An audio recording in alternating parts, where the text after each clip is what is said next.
तो नमस्कार दोस्तों, स्वागत है आप सभी का हमारे इस यूट्यूब चैनल एग्जाम द्वार में।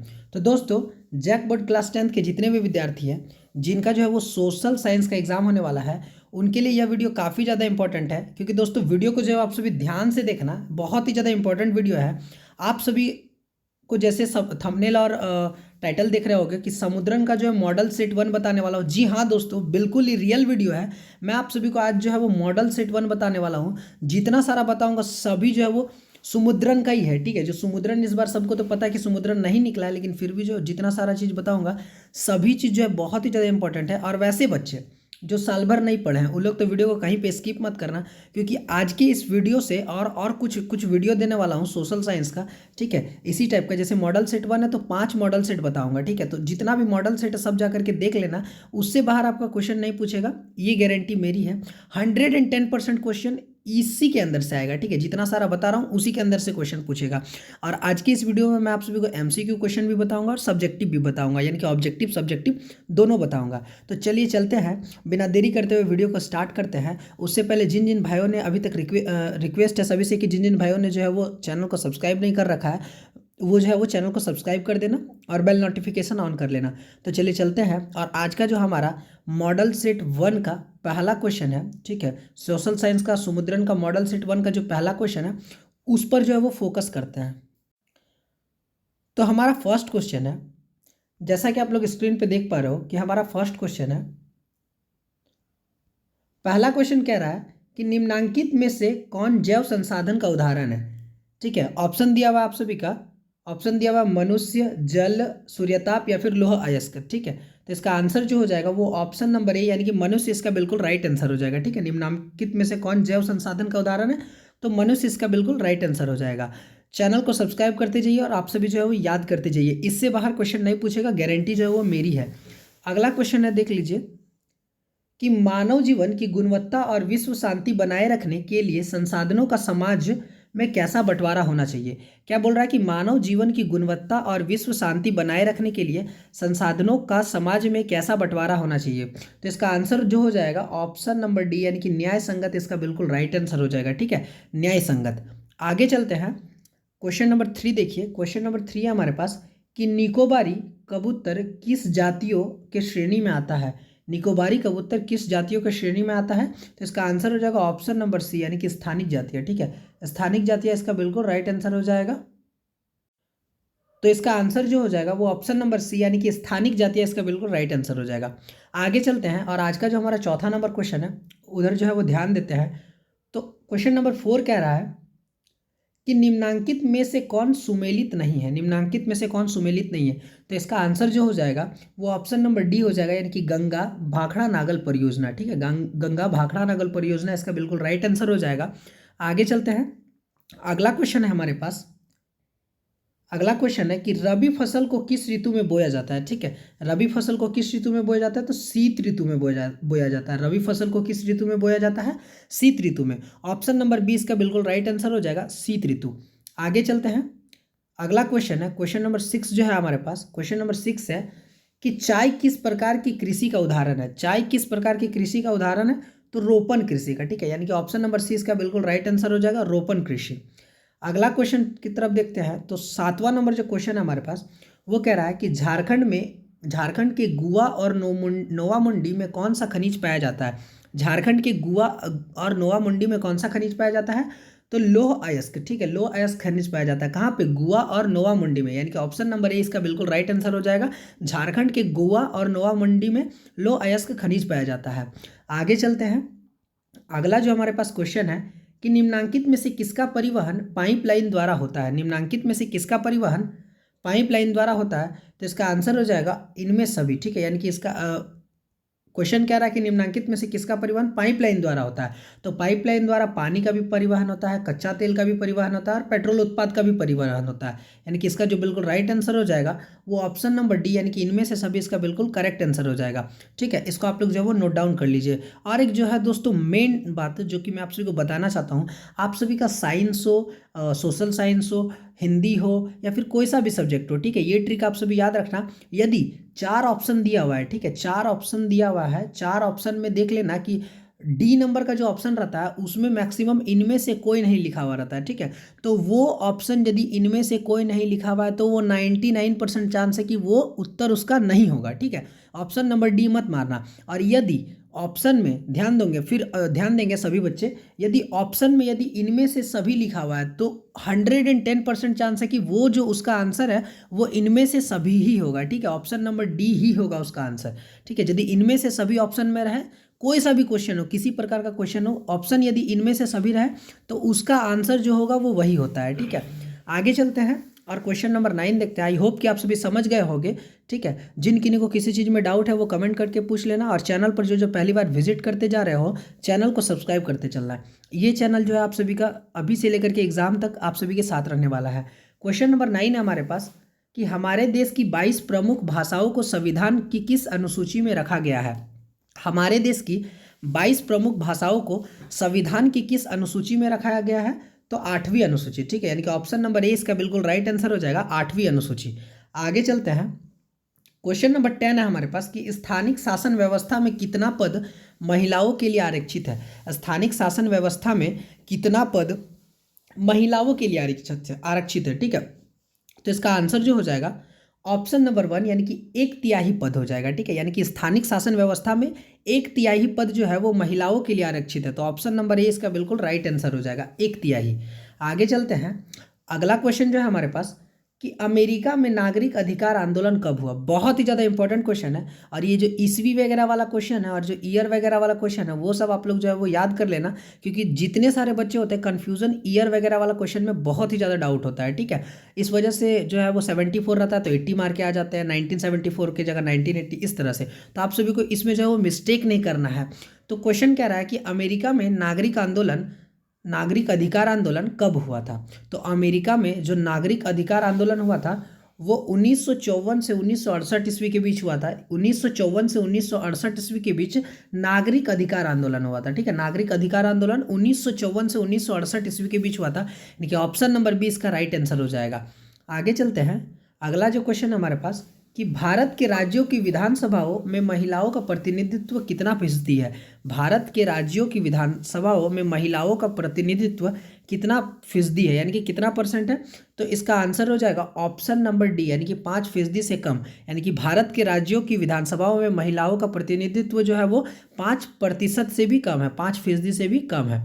तो ऑप्शन नंबर डी जो हो जाएगा इसका बिल्कुल राइट आंसर हो जाएगा। आगे चलते हैं। अगला जो क्वेश्चन है हमारे पास कि इनमें से कौन से देश में द्विदलीय व्यवस्था है। इनमें से कौन कौन से देश में जो है द्विदलीय व्यवस्था, ठीक है, द्विदलीय व्यवस्था। तो दोस्तों अमेरिका में जो है वो द्विदलीय व्यवस्था है। कौन से देश में द्विदलीय व्यवस्था है, तो अमेरिका में, यानी कि ऑप्शन नंबर बी इसका बिल्कुल राइट आंसर हो जाएगा, अमेरिका। आगे चलते हैं। अगला क्वेश्चन है हमारे पास कि नेपाल में राजतंत्र को किस वर्ष समाप्त किया गया। नेपाल में जो है वो राजतंत्र को किस वर्ष समाप्त किया गया था। तो दोस्तों 2008 ईस्वी में नेपाल में जो है वो राजतंत्र को समाप्त किया गया था, ठीक है। यानी कि 2008, ऑप्शन नंबर 20 का बिल्कुल राइट आंसर हो जाएगा, 2008। अगला क्वेश्चन है हमारे पास कि बोलीविया में पानी के निजीकरण के खिलाफ आंदोलन की अगुवाई किस संगठन ने किया था। बोलीविया में पानी के निजीकरण के खिलाफ आंदोलन की अगुवाई किस संगठन ने किया था। तो दोस्तों फेडेकोर, ठीक है। ये जो फेडेकोर लिखा हुआ है वो इसका बिल्कुल राइट आंसर हो जाएगा, फेडेकोर। Option number A is the correct answer. आगे चलते हैं। क्वेश्चन नंबर 16 है हमारे पास। चैनल पर जो जो जुड़ रहे होगा इस चैनल को सब्सक्राइब करते जाइएगा। अगला क्वेश्चन है कि केरल में शिशु मृत्यु दर कम होने का एक कारण निम्नलिखित में से कौन सा है। केरल में शिशु मृत्यु दर कम होने का कारण निम्नलिखित में से कौन सा है। तो दोस्तों जो केरल में जो शिशु मृत्यु दर कम हुआ है उसका जो कारण है वो ये है, ऑप्शन नंबर सी, यानी कि शिक्षा एवं स्वास्थ्य जैसी मौलिक सुविधाओं की पर्याप्त उपलब्धता के कारण जो है केरल में शिशु मृत्यु दर कम हो गया, यानी कि ऑप्शन नंबर सी जो हो जाएगा इसका बिल्कुल राइट आंसर हो जाएगा। आगे चलते हैं और आज का जो हमारा अगला क्वेश्चन है उधर जो हम लोग ध्यान देते हैं। तो दोस्तों क्वेश्चन नंबर 17 है हमारे पास कि निम्नांकित में से किसे संगठित क्षेत्र में नियोजित कहा जा सकता है। निम्नांकित में से किसे संगठित क्षेत्र में नियोजित कहा जा सकता है। तो इसका आंसर हो जाएगा ऑप्शन नंबर बी, यानी कि बहुराष्ट्रीय कंपनियों का स्थायी कर्मचारी, ठीक है। बहुराष्ट्रीय कंपनियों का स्थायी कर्मचारी इसका बिल्कुल राइट आंसर हो जाएगा, ऑप्शन नंबर बी। आगे चलते हैं। अगला जो हमारे पास क्वेश्चन है कि रोजगार के अधिक अवसर उत्पन्न करने के लिए निम्न में से कौन से उपाय किए जाते हैं। रोजगार के अधिक अवसर उत्पन्न करने के लिए निम्न में से कौन से उपाय किए जाते हैं। तो इसका आंसर जो हो जाएगा वो ऑप्शन नंबर डी हो जाएगा। ठीक है, ऑप्शन नंबर डी, यानी कि केवल 1, 2 तथा 3। ठीक है, केवल 1, 2 तथा 3 तीनों हो जाएगा। यानी कि रोजगार के अधिक अवसर उत्पन्न करने के लिए कौन कौन से उपाय किए जाते हैं। तो सिंचाई की सुविधा में वृद्धि भी की जाती है, विद्यालय एवं अस्पताल की स्थापना भी की जाती है और खाद्य प्रसंस्करण इकाई की स्थापना भी की जाती है। ठीक है, तो ये हो जाएगा इसका बिल्कुल right answer, option number D. ठीक है, आगे चलते हैं। क्वेश्चन नंबर 19 है हमारे पास कि निम्नांकित में से कौन से एजेंसी भारत सरकार की ओर से करेंसी नोट जारी करती है। निम्नांकित में से कौन से एजेंसी भारत सरकार की ओर से करेंसी नोट जारी करती है। तो दोस्तों, जो भारत रिजर्व बैंक है, आरबीआई, ठीक है, RBI, reserve bank of India, RBI, इसके द्वारा क्या होता है, आरबीआई के द्वारा क्या होता है कि जो है भारत सरकार की ओर से नोट करेंसी जारी की जाती है। यानी कि भारत रिजर्व बैंक द्वारा क्या होता है कि नोट वगैरह जो है वो जारी किया जाता है। तो ऑप्शन नंबर 20 का बिल्कुल राइट आंसर हो जाएगा, भारत रिजर्व बैंक द्वारा जारी होता है। आगे चलते हैं, अगला क्वेश्चन है हमारे पास, क्वेश्चन नंबर 20 है कि राम और श्याम दो छोटे किसान हैं जिन्होंने अलग अलग स्रोतों से 20,000 कर्ज लिया है। राम और श्याम दो छोटे किसान हैं जिन्होंने अलग अलग स्रोतों से 20,000 कर्ज लिया है। राम ने 1.5% ब्याज प्रति माह की दर से एक व्यापारी से कर्ज लिया है, जबकि श्याम ने यह कर्ज बैंक से प्रति वर्ष 8% ब्याज पर लिया है। उपरोक्त आधार पर निम्नांकित में से कौन सा कथन सत्य है। ठीक है, कौन सा कथन सत्य हो जाएगा।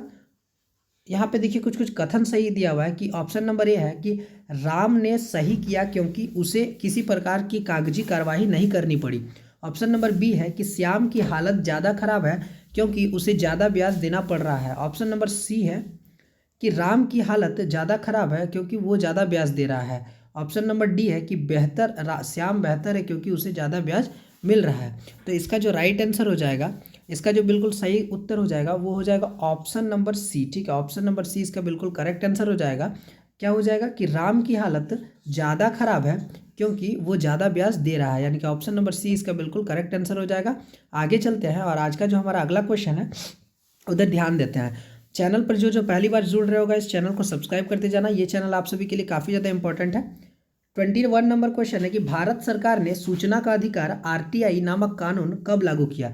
भारत सरकार ने सूचना का अधिकार आरटीआई नामक कानून कब लागू किया था। तो दोस्तों अक्टूबर 2005 ईस्वी में। ठीक है, ऑप्शन नंबर ए इसका बिल्कुल करेक्ट आंसर हो जाएगा, अक्टूबर 2005 ईस्वी। आगे चलते हैं, अगला जो हमारे पास क्वेश्चन है कि सरकार द्वारा अवरोधों तथा अथवा प्रतिबंधों को हटाने की प्रक्रिया क्या कहलाती है। सरकार द्वारा अवरोधों अथवा प्रतिबंधों को हटाने की प्रक्रिया क्या कहलाती है। तो उदारीकरण। ठीक है, उदारीकरण इसका बिल्कुल राइट आंसर हो जाएगा, ऑप्शन नंबर सी, उदारीकरण। आगे चलते हैं, अगला जो हमारे पास क्वेश्चन है कि अर्नस्ट रेनन किस देश के दार्शनिक थे। अर्नस्ट रेनन किस देश के दार्शनिक थे। तो दोस्तों फ्रांसीसी, ऑप्शन नंबर 20 का बिल्कुल राइट आंसर हो जाएगा, फ्रांसीसी। आगे चलते हैं, अगला क्वेश्चन है हमारे पास कि फ्रांसीसी क्रांति कब हुई थी। ठीक है, तो फ्रांसीसी क्रांति 1789 ईस्वी में हुई थी, यानी कि ऑप्शन नंबर ए इसका बिल्कुल राइट आंसर हो जाएगा, 1789 ईस्वी। आगे चलते हैं, अगला क्वेश्चन है कि यंग इटली भूमिगत संगठन के संस्थापक कौन थे। यंग इटली भूमिगत संगठन के संस्थापक कौन थे। तो जूसेपी मैत्सिनी, यानी कि ऑप्शन नंबर सी इसका बिल्कुल राइट आंसर हो जाएगा, जूसेपी मैत्सिनी। आगे चलते हैं, जो अगला जो हमारे पास क्वेश्चन है क्वेश्चन नंबर 26 है। क्वेश्चन नंबर 26 है कि महात्मा गांधी दक्षिण अफ्रीका से भारत कब लौटे थे। महात्मा गांधी दक्षिण अफ्रीका से भारत कब लौटे थे। तो दोस्तों महात्मा गांधी जो है वो जनवरी 1915 ईस्वी में दक्षिण अफ्रीका से भारत लौटे थे, यानी कि ऑप्शन नंबर ए इसका बिल्कुल राइट आंसर हो जाएगा, जनवरी 1915 ईस्वी। अगला क्वेश्चन देखते हैं कि पूना पैक्ट डॉक्टर भीमराव अंबेडकर एवं किसके मध्य में हुआ था। पूना पैक्ट समझौता जो हुआ था वो डॉक्टर भीमराव अंबेडकर और किसके किसके बीच में हुआ था। तो दोस्तों डॉक्टर भीमराव अंबेडकर और महात्मा गांधी के बीच में कौन सा समझौता हुआ था। तो पूना पैक्ट। ठीक है, यानी कि ऑप्शन नंबर डी इसका बिल्कुल राइट आंसर हो जाएगा, महात्मा गांधी। आगे चलते हैं, अगला जो हमारे पास क्वेश्चन है वो कह रहा है कि 1890 के दशक में रिंडर पेस्ट नामक बीमारी किस देश में बहुत तेजी से फैली। 1890 के दशक में रिंडर पेस्ट नामक बीमारी किस देश में बहुत तेजी से फैली थी? तो अफ्रीका में, यानी कि ऑप्शन नंबर 20 का बिल्कुल राइट आंसर हो जाएगा अफ्रीका। आगे चलते हैं, अगला जो क्वेश्चन है हमारे पास कि निम्नांकित में से कौन सा देश मित्र राष्ट्र के पाले में था? निम्नांकित में से कौन सा देश मित्र राष्ट्र के पाले में था? तो इसका आंसर जो हो जाएगा वो ऑप्शन नंबर सी, यानी कि ब्रिटेन इसका बिल्कुल राइट आंसर हो जाएगा। ठीक है, ऑप्शन नंबर सी। अगला क्वेश्चन, आगे चलते हैं। अगला क्वेश्चन जो हमारे पास है कि स्पिनिंग जेनी मशीन किसके द्वारा बनाई गई थी? स्पिनिंग जेनी मशीन किसके द्वारा बनाई गई थी? तो जेम्स हर ग्रिव्ज। ठीक है, जेम्स हर ग्रिव्ज, यानी कि ऑप्शन नंबर सी इसका बिल्कुल राइट आंसर हो जाएगा, जेम्स हर ग्रिव्ज। आगे चलते हैं, अगला जो क्वेश्चन है, सॉरी 30 क्वेश्चन था। ठीक है, जैसे कि आप सभी को 30 क्वेश्चन का पूछा जाने वाला है, तो उस तरह से मैंने आप सभी को 30 क्वेश्चन बता दिया। अब हम लोग चलते हैं सब्जेक्टिव की तरफ। ठीक है, उससे पहले चैनल पर जो जो जुड़ रहे होगा इस चैनल, आप सभी से रिक्वेस्ट है कि यदि चैनल पर पहली बार आए हो, पहली बार विजिट कर रहे हो, तो चैनल को सब्सक्राइब करते करते जाइए। ठीक है, जिस तरह से चैनल का जो थंबनेल मैंने रखा है कि जितना बताऊंगा एग्जाम में उतना ही आएगा। ठीक है, तो सेम टू सेम मैं आप सभी को बता रहा हूँ कि जितना बताऊंगा एग्जाम में उतना ही आएगा। अभी यदि आप सभी जो अभी एग्जाम का जो है 2-3 दिन आप सभी का, जैसे जितना दिन भी टाइम है कोई दिक्कत नहीं है। यदि आप लोग पढ़े हो तो ठीक है, और नहीं भी पढ़े हो तो कोई दिक्कत नहीं है। आप सभी को बस जितना बता रहा हूँ उतना पढ़ के जाओ। क्वेश्चन नहीं भिड़ा तो आकर के हमको बताना कि सर क्वेश्चन जो है वो नहीं आया था। जितना सारा चीज़ प्रोवाइड करवाऊंगा 110% गारंटी है कि पूछेगा ही। तो चलिए आगे चलते हैं, और अब हम लोग जो है वो सब्जेक्टिव की तरफ ध्यान देते हैं। चैनल को सब्सक्राइब करके रखिए, आप ही का बेनिफिट होगा। अब हम लोग सब्जेक्टिव का पहला क्वेश्चन जो 2 मार्क्स का क्वेश्चन है उसको हम लोग देखेंगे। तो जो मेरा 2 नंबर का जो फर्स्ट क्वेश्चन है वो कह रहा है कि उदारवाद का क्या अर्थ है? ठीक है, उदारवाद का क्या अर्थ है? तो इसका आंसर हो जाएगा कि उदारवाद शब्द लैटिन भाषा के लाइबर शब्द से निकला है, जिसका अर्थ है आज़ाद। इस प्रकार उदारवाद का अर्थ हुआ व्यक्ति के लिए आज़ादी, कानून के समक्ष सबकी बराबरी, निरंकुश शासक और पादरी वर्ग के विशेषाधिकारों की समाप्ति तथा संविधान तथा संसदीय प्रतिनिधि सरकार की स्थापना। ये हो जाएगा इसका बिल्कुल करेक्ट आंसर। ठीक है, इसको जो है वो आप लोग नोट कर लीजिए या फिर स्क्रीनशॉट ले लीजिए। आगे चलते हैं, अगला जो हमारा क्वेश्चन है वो कह रहा है कि गिरमिटिया मजदूर कौन थे? गिरमिटिया मजदूर कौन थे? तो इसका आंसर हो जाएगा गिरमिटिया मजदूर एक तरह के कछुआ मजदूर होते हैं।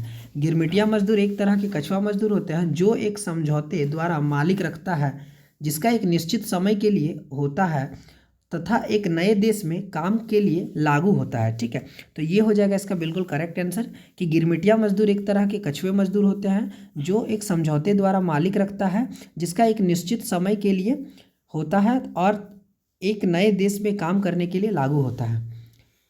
अगला क्वेश्चन है कि बहुउद्देश्य नदी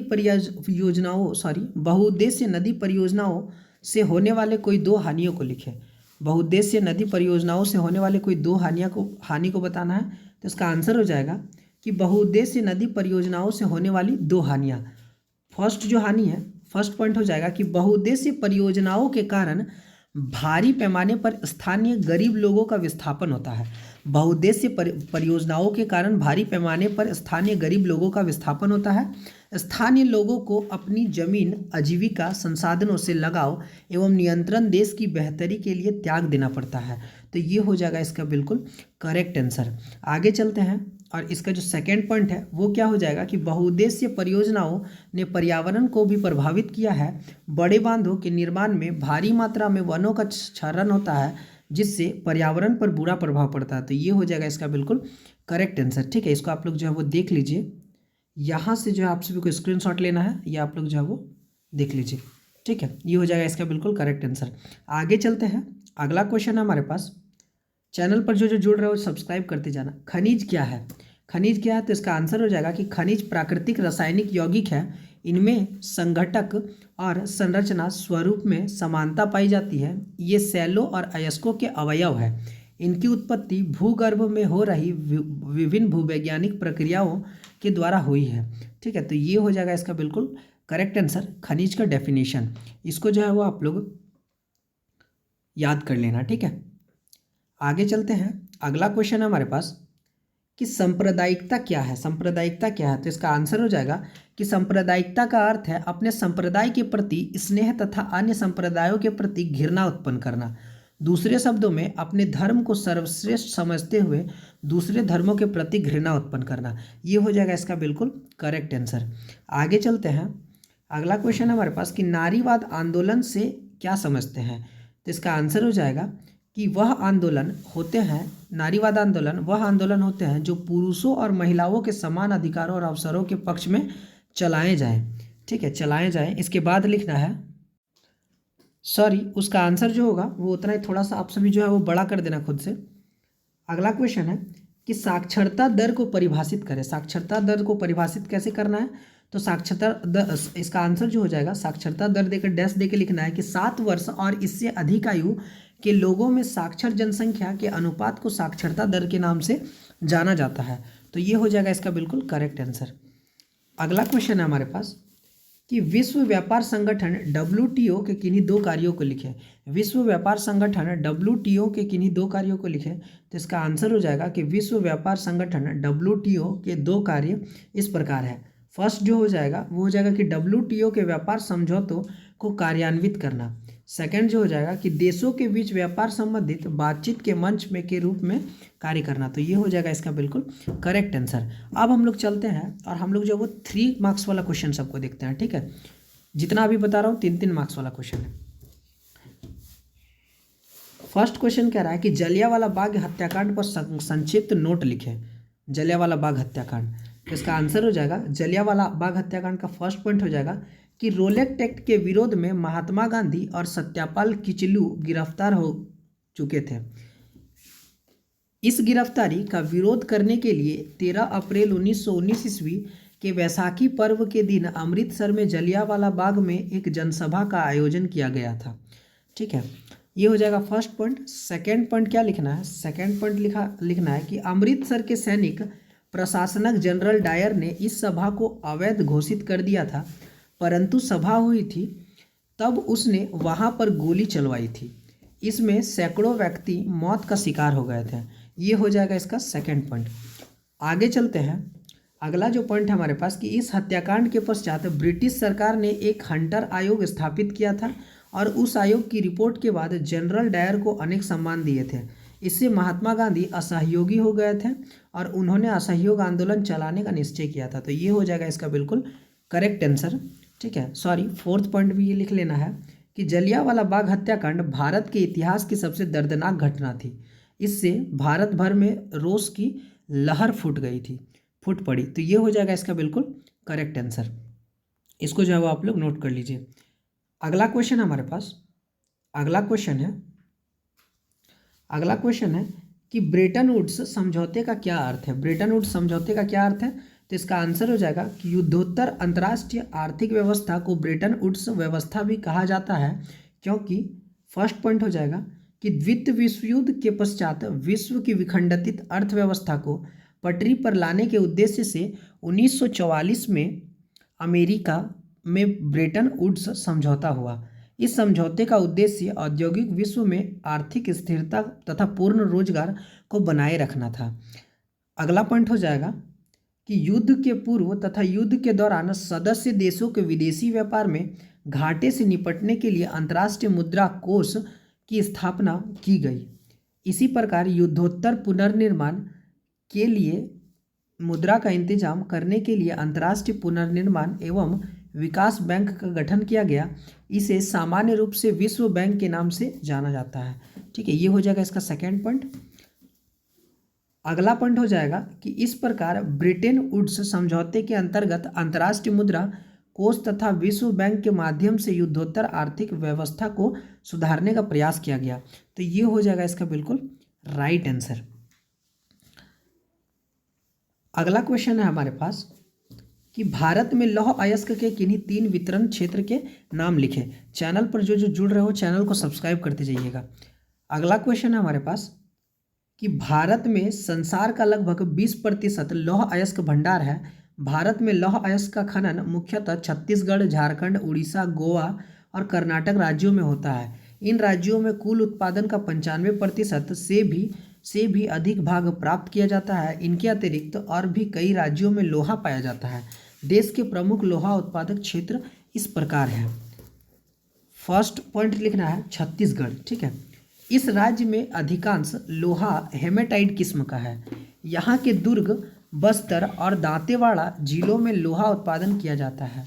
बस्तर जिले में बेलाडीला रावाघाट प्रमुख लोहा क्षेत्र है। सेकेंड पॉइंट हो जाएगा कि झारखंड, यहाँ के पश्चिमी और पूर्वी सिंहभूम जिले में लौह अयस्क निकाला जाता है। यहाँ के प्रमुख क्षेत्र गुआ और नोआमुंडी है। थर्ड पॉइंट, उड़ीसा, यहाँ के सुंदरगढ़, क्योंकछर और मयूरभंज जिले में लोहा उत्पादन किया जाता है। ये हो जाएगा इसका बिल्कुल करेक्ट आंसर।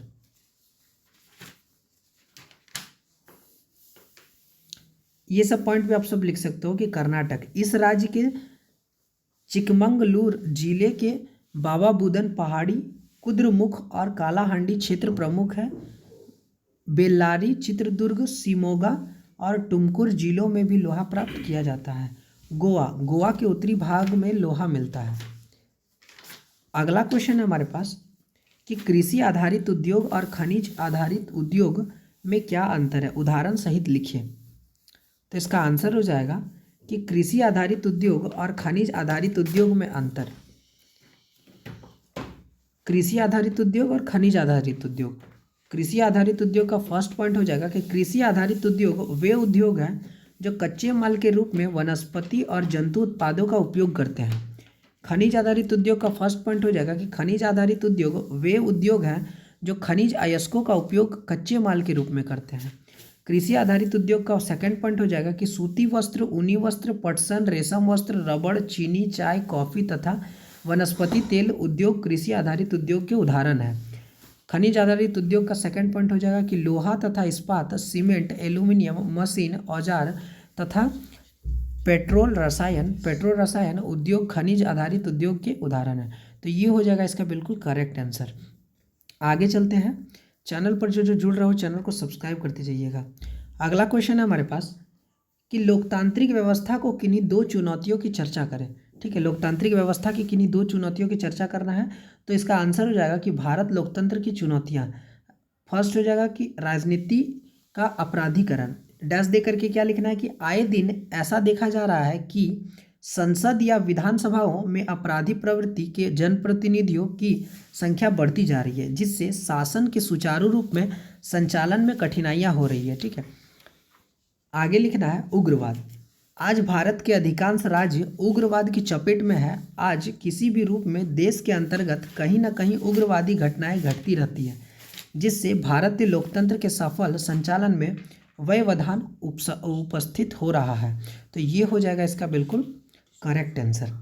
आगे चलते हैं। अगला जो क्वेश्चन है हमारे पास, बहुदलीय व्यवस्था पर संक्षिप्त में लिखें। ठीक है, बहुदलीय व्यवस्था पर संक्षेप में लिखना है। आंसर हो जाएगा कि जब अनेक दल सत्ता के लिए होड़ में हो और दो दलों से ज़्यादा के लिए अपने दम पर या दूसरे से गठबंधन करके सत्ता में आने का ठीक ठाक अवसर हो, तो इसे बहुदलीय व्यवस्था कहते हैं। भारत में भी ऐसा ही बहुदलीय व्यवस्था है। इस व्यवस्था में कई दल गठबंधन बनाकर भी सरकार बना सकते हैं। जब किसी बहुदलीय व्यवस्था में अनेक पार्टियां चुनाव लड़ने और सत्ता में आने के लिए आपस में हाथ मिला लेती है, तो इसे गठबंधन या मोर्चा कहा जाता है। इसके बाद लिखना है, जैसे 2004 के संसदीय चुनाव में भारत में ऐसे 3 प्रमुख गठबंधन थे, राष्ट्रीय जनतांत्रिक गठबंधन, संयुक्त प्रगतिशील गठबंधन और वाम मोर्चा। अक्सर बहुदलीय व्यवस्था बहुत घालमेल वाली लगती है और देश को राजनीतिक अस्थिरता की तरफ ले जाती है, पर इसके साथ ही इस प्रणाली में विभिन्न हितों और विचारों को राजनीतिक प्रतिनिधित्व मिल जाता है। तो ये हो जाएगा इसका बिल्कुल करेक्ट आंसर। अगला क्वेश्चन हमारे पास कि ऋण की किन्हीं 3 शर्तों का उल्लेख करें। ठीक है, ऋण की किन्हीं 3 शर्तों का उल्लेख करें। तो इसका आंसर हो जाएगा कि ब्याज दर, समर्थक ऋणधार, आवश्यक कागजात और भुगतान के तरीकों को सम्मिलित रूप से ऋण की शर्तें कहा जाता है। ऋण की शर्त में एक ऋण व्यवस्था से दूसरी ऋण व्यवस्था में काफ़ी फर्क आ जाता है। कर्ज की शर्तें उधारदाता और कर्जदार की प्रकृति पर भी निर्भर करती है। तो ये हो जाएगा इसका बिल्कुल राइट आंसर। अगला क्वेश्चन है हमारे पास कि उपभोक्ता संरक्षण परिषद उपभोक्ताओं के किस प्रकार मदद करता है, किन्हीं 3 तरीकों का उल्लेख करें। इसका आंसर हो जाएगा, फर्स्ट पॉइंट हो जाएगा कि ये सभी उपभोक्ताओं का मार्गदर्शन करती है कि कैसे उपभोक्ता अदालत में मुकदमा दर्ज कराएं। सेकंड पॉइंट हो जाएगा कि ये उपभोक्ता अदालत में व्यक्ति विशेष उपभोक्ता का प्रतिनिधित्व भी करते हैं। थर्ड पॉइंट हो जाएगा कि ये स्वयंसेवी संगठन जनता में जागरूक पैदा करने के लिए सरकार से वित्तीय सहयोग भी प्राप्त करते हैं। तो ये हो जाएगा। इसके बाद क्या लिखना है, सॉरी, ये हो जाएगा इसका बिल्कुल राइट आंसर। ठीक है, इसको आप लोग नोट कर लीजिए। आगे चलते हैं और अब हम लोग देखेंगे जो 5-5 मार्क्स वाला क्वेश्चन है वो सबको। ठीक है, चैनल पर जो जुड़ रहे हो सब्सक्राइब करते जाइए। अगला क्वेश्चन है हमारे पास, ये सब 5 मार्क्स का क्वेश्चन है। ठीक है, कि मुद्रण संस्कृति ने भारत राष्ट्रवाद के विकास में क्या मदद की। मुद्रण संस्कृति ने भारत में राष्ट्रवाद के विकास में क्या मदद की। इसका आंसर हो जाएगा कि मुद्रण संस्कृति ने भारत में राष्ट्रवाद के विकास में निम्नलिखित प्रकार से मदद की।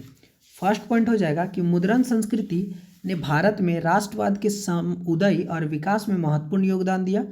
सेकेंड पॉइंट हो जाएगा कि यह एक शक्तिशाली माध्यम बन गया जिसे राष्ट्रवादी भारतीय देशभक्ति की भावनाओं का प्रसार, आधुनिक आर्थिक, सामाजिक एवं राजनीतिक विचारों का प्रचार तथा जनसाधारण में जागृति का विकास हुआ।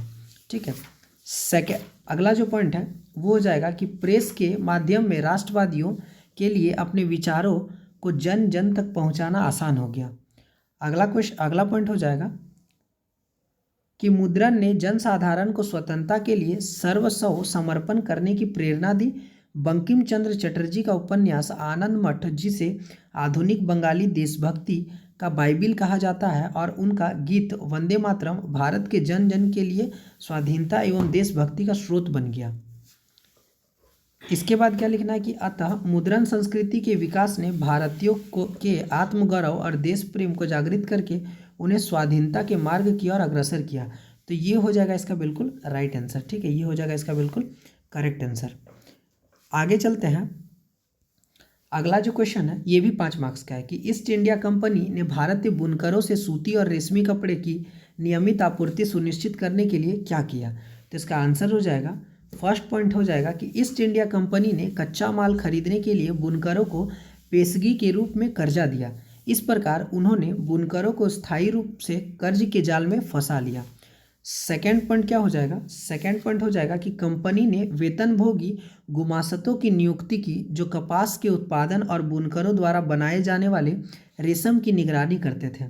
थर्ड पॉइंट हो जाएगा कि वे यह भी देखते थे कि बुनकर अन्य यूरोपीय कंपनियों या स्थानीय भारतीय व्यापारियों के लिए तो काम नहीं कर रहा है। ठीक है, इसके बाद क्या लिखना है, अतः इस प्रकार इस तरीके से ईस्ट इंडिया कंपनी को भारतीय बुनकरों से रेशम और कपड़े की नियमित आपूर्ति मिलती रहती थी। तो ये हो जाएगा इसका बिल्कुल राइट आंसर। ठीक है, ये हो जाएगा इसका बिल्कुल राइट आंसर। आगे चलते हैं। अगला जो क्वेश्चन है हमारे पास कि राजनीतिक दलों के सुधार के उपायों की चर्चा करें। राजनीतिक दलों के सुधार के उपायों की चर्चा करें। तो इसका आंसर हो जाएगा कि लोकतंत्र के कामकाज के लिए राजनीतिक पार्टियां बहुत ही महत्वपूर्ण हैं। चूँकि दल ही लोकतंत्र का सबसे ज़्यादा प्रकट रूप है, इसलिए यह स्वाभाविक है कि लोकतंत्र के कामकाज की गड़बड़ियों के लिए लोग राजनीतिक दल को ही दोषी ठहराते हैं। अतः चुनौतियों का सामना करने के लिए दलों को सुधारने के लिए कुछ सुझाव निम्नलिखित हैं। ठीक है, फर्स्ट पॉइंट क्या हो जाएगा कि विधायकों और सांसदों को दल बदल करने से रोकने के लिए संविधान में संशोधन किया गया। नए कानून के अनुसार अपना दल बदलने वाले सांसद या विधायक को अपनी सीट भी गंवानी होगी, उन्हें इसे मानना होता है। ये हो जाएगा इसका फर्स्ट पॉइंट। सेकंड पॉइंट क्या हो जाएगा, तो जो सेकंड पॉइंट हो जाएगा वो हो जाएगा कि उच्चतम न्यायालय ने पैसे और अपराधियों का प्रभाव कम करने के लिए यह आदेश जारी किया है कि चुनाव लड़ने वाले हर उम्मीदवार को अपनी संपत्ति का और अपने खिलाफ चल रहे आपराधिक मामलों का ब्यौरा एक शपथ पत्र के माध्यम से देना अनिवार्य कर दिया गया है। अगला पॉइंट हो जाएगा, अगला जो पॉइंट हो जाएगा वो हो जाएगा कि चुनाव आयोग ने एक आदेश के जरिए सभी दलों के संगठित चुनाव करना और आयकर का रिटर्न भरना जरूरी कर दिया है। ठीक है, अगला पॉइंट हो जाएगा कि राजनीतिक दल एक निश्चित अनुपात में महिलाओं को टिकट दे, दल के प्रमुख पदों भी औरतों के लिए आरक्षण की व्यवस्था की जाए। इसके बाद लिखना है कि इनके अलावे राजनीतिक दलों पर लोगों द्वारा दबाव बनाकर जैसे आंदोलन और मीडिया आदि के द्वारा भी संभव हो सकता है। इस प्रकार लोकतंत्र मजबूत हो सकता है। ये हो जाएगा इसका बिल्कुल करेक्ट आंसर। आगे चलते हैं। अगला क्वेश्चन है हमारे पास कि सत्ता की साझेदारी के विभिन्न रूपों का वर्णन करें। सत्ता की साझेदारी के विभिन्न रूपों का वर्णन करना है तो इसका आंसर हो जाएगा कि आधुनिक लोकतांत्रिक व्यवस्थाओं में सत्ता की साझेदारी के अलग अलग तरीके निम्नांकित हैं। फर्स्ट जो पॉइंट हो जाएगा वो हो जाएगा कि सत्ता के बंटवारे का पहला रूप हमें सरकार के 3 अंगों विधायिका, कार्यपालिका और न्यायपालिका में सत्ता के बंटवारे में सॉरी ये जो है वो थोड़ा दिक्कत हो गया है तो इस क्वेश्चन को हम लोग देख लेंगे, ठीक है।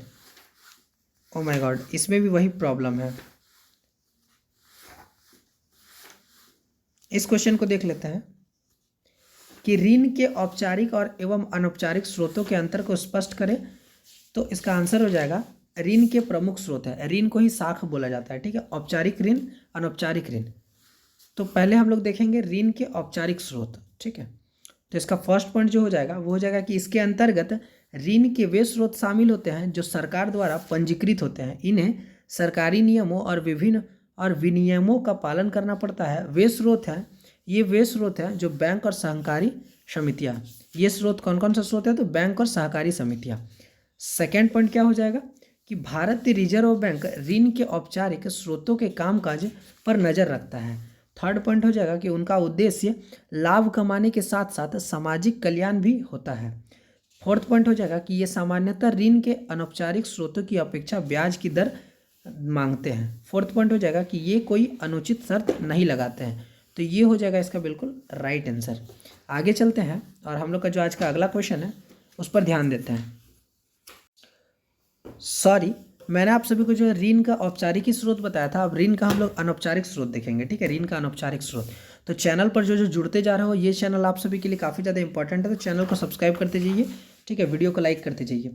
फर्स्ट पॉइंट है कि इसके अंतर्गत वे छोटी और छिटपुट इकाइयाँ शामिल है जो सरकार के नियंत्रण से प्रायः बाहर होती है। यद्यपि इनके लिए भी सरकार नियम और विनियम होते हैं, परंतु यहाँ उनका पालन नहीं किया जाता है। ये स्रोत है साहूकार, व्यापारी, नियोक्ता और मित्र आदि, ठीक है। सेकंड पॉइंट हो जाएगा कि अनौपचारिक क्षेत्र में ऐसा कोई संगठन नहीं है जो ऋणदाताओं की ऋण क्रियाओं का निरीक्षण करता हो। थर्ड पॉइंट हो जाएगा कि इनका एकमात्र उद्देश्य लाभ कमाना है, ठीक है। फोर्थ पॉइंट हो जाएगा कि ये औपचारिक उदारताओं की तुलना में ऋणों पर ब्याज की अधिक ऊंची दर मांगते हैं। लास्ट पॉइंट हो जाएगा कि ये ऊंची ब्याज दरों के अतिरिक्त अन्य कई कठोर शर्तें लगाते हैं। तो ये हो जाएगा इसका बिल्कुल करेक्ट आंसर। आगे चलते हैं। अगला क्वेश्चन है हमारे पास कि भारत में पाई जाने वाली मृदा का वर्गीकरण करें और उनका वर्णन करें। तो इसका आंसर हो जाएगा कि भारत जैसे विशाल विदेश में कई प्रकार की मृदाएं पाई जाती है, जैसे लेटराइट मृदा, लाल मृदा, जलोढ़ मृदा आदि। तो फर्स्ट जो पॉइंट हो जाएगा जलोढ़ मृदा का, वो लिखना है कि जलोढ़ मृदा देश के एक बड़े क्षेत्र में पाई जाती है। यह मुख्यतः उत्तरी मैदानों, तटीय मैदानों एवं छत्तीसगढ़ बेसन में विशेष रूप से मिलती है। यह मृदा बहुत अधिक उर्वर होने के कारण कृषि के लिए बहुत उपयोगी है। यह मृदा निरंतर चलने वाली नदियों द्वारा लाए गए माल मसाले अर्थात रेत, गाद, मृत्तिका आदि से बनती है। ऐसी मृदा सतलुज, गंगा, ब्रह्मपुत्र जो उत्तरी पूर्वी भारत में बहती है, महानदी गोदावरी, कृष्णा और कावेरी जो तमिलनाडु में बहती है, आदि नदियों की घाटियों में अधिकतर मिलती है। उत्तरी मैदान की जलोढ़ मृदा 2 प्रकार की होती है, बांगर और खादर, ठीक है। ये हो जाएगा जलोढ़ मृदा का डेफिनेशन। अब हम लोग को काली मृदा के बारे में लिखना है। तो काली मृदा का जो डेफिनेशन हो जाएगा वो हो जाएगा यह लावा के फैलाव से बनी हुई है, इसलिए इसका रंग काला होता है। काली मृदा महाराष्ट्र, मध्य प्रदेश, काठियावाड़, गुजरात, कर्नाटक, आंध्र प्रदेश और तमिलनाडु में पाई जाती है। काली मृदा को रेगड़ मृदा भी कहते हैं। कहीं ये मृदा गहरी और कहीं कम गहरी होता है। यह मृदा काफ़ी उर्वर होती है और कपास की खेती के लिए विशेषतः उपयोगी होती है। इस मृदा में दालों आदि का उत्पादन उत्तम होता है। तो ये हो जाएगा इसका डेफिनेशन काली मृदा का, ठीक है। चैनल पर जो जुड़ रहे हैं चैनल को सब्सक्राइब करते जाइए। थर्ड पॉइंट हो जाएगा लाल और पीली मृदा। ठीक है, इसका डिफिनेशन हो जाएगा कि इस मृदा में लोहे की मात्रा अधिक होती है, इसलिए इसका रंग लाल होता है। यह मृदा तमिलनाडु, कर्नाटक, आंध्र प्रदेश, छत्तीसगढ़, उड़ीसा और झारखंड में पाई जाती है। इसका विकास पठारों पर पाए जाने वाले सैलों से जलवाष्प परिवर्तनों के प्रभाव से होता है। यह मृदा उर्वर होती है और कृषि योग्य होती है। निम्न भागों में लाल मृदा पाई जाती है। तो ये हो जाएगा इसका बिल्कुल राइट आंसर। सॉरी, ये हो जाएगा लाल और पीली मृदा का डेफिनेशन। अगला जो पॉइंट है वो हम लोग लेटराइट मृदा के बारे में लिखेंगे। तो लेटराइट मृदा का जो डेफिनेशन होगा वो हो जाएगा कि लेटराइट मृदा मुख्यतः दक्कन की पहाड़ियों, कर्नाटक, केरल, उड़ीसा, असम व मेघालय के कुछ भागों में पाई जाती है। इस प्रकार की मृदा का निर्माण अधिक वर्षा के होने के कारण निक्षालन क्रिया के परिणाम स्वरूप हुआ है। यह मृदा की धरातल पर पड़ी लाल परत से दिखाई पड़ती है और कृषि के योग्य न होने के कारण वन रोपण के लिए अधिक उपयुक्त माना जाता है। इस मृदा के क्षेत्रों में यूकेलिप्टस, काजू तथा अनेक पेड़ों के वन लगाए जाते हैं। ठीक है, ये हो जाएगा लेटराइट मृदा का डेफिनेशन। अगला जो है, अब हम लोग पर्वतीय व वन्य मृदा का डेफिनेशन लिखेंगे। तो इसका डेफिनेशन हो जाएगा, इस प्रकार की मृदाएं प्रायः पर्वतीय क्षेत्रों में पाई जाती है। ऐसी मृदाएं वनस्पति और जैविक अंशों के एकत्रित होने से बनती है। वे एक स्थान से दूसरे स्थान पर भिन्न होती है। इस प्रकार की मिट्टियों का विस्तार पहाड़ी राज्यों, विशेषकर जम्मू कश्मीर, हिमाचल प्रदेश, उत्तरांचल, पूर्वी श्रेणियों, अरुणाचल प्रदेश एवं मेघालय में देखा जा सकता है। ठीक है, अगला जो पॉइंट है वो हो जाएगा मरुस्थलीय मृदा का। तो इसका डेफिनेशन हो जाएगा कि ऐसी मृदाएं शुष्क और अर्ध शुष्क क्षेत्रों में पाई जाती है। ऐसी मृदा में रेत के कण अधिक होते हैं, इसलिए यह उतनी उपजाऊ नहीं होती है, परंतु सिंचाई की सुविधा मिल जाने से इन मृदाओं का भी उपयोग किया जा सकता है, जैसे राजस्थान के गंगानगर क्षेत्र में किया जा रहा है।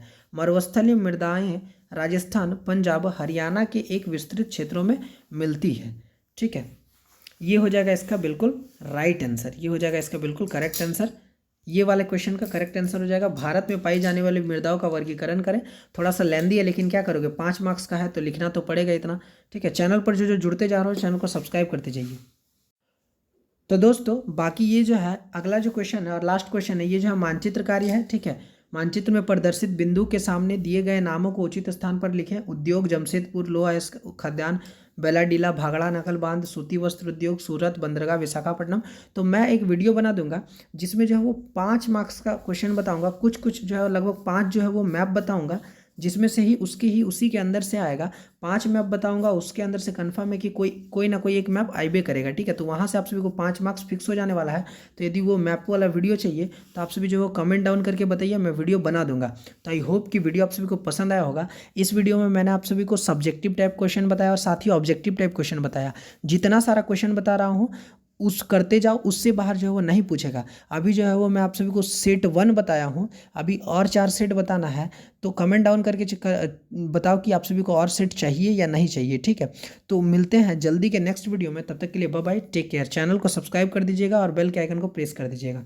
तो मिलते हैं जल्दी के नेक्स्ट वीडियो में।